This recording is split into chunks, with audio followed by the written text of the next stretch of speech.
बेलापूर विभागाअंतर्गत असणाऱ्या आग्रोळी तलाव सभोवताल परिसरामध्ये कायमस्वरूपी मूत्रालय अथवा शौचालय उभारण्याची मागणी स्थानिक नगरसेविका तसेच नवी मुंबई महानगरपालिकेच्या विरोधी पक्षनेत्या सरोज पाटील यांनी परिमंडळ उपायुक्त 1 यांच्याकडे केली आहे।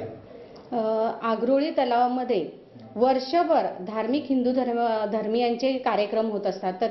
तसेच तिथे गणपती विसर्जन, देवी विसर्जन, तसंच छटपूजा यासारखे अनेक कार्यक्रम तिथे वर्षभर होतच असतात। त्याचप्रमाणे त्या तलावाच्या सभोवताली अनेक ऑफिसेस आहेत, जसं आपण कोकण भवन ऑफिस आहे, सिडको ऑफिस आहेत आणि प्लस ते सकाळी त्या तलावाजवळ अनेक नागरिक जॉगिंगसाठी वॉकिंगसाठी येत असतात।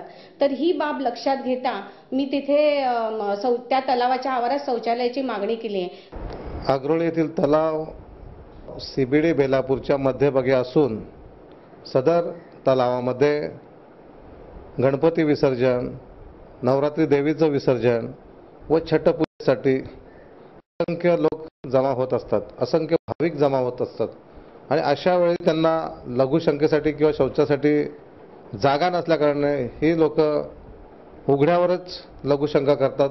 त्यामुळं भाविकांची मनं दुखावली जातात। स्वतः मी व स्थानिक नगरसेविका दोघे या कामाचा पाठपुरावा करत असून लवकरात लवकर येथे मुतारी व शौचालय होईल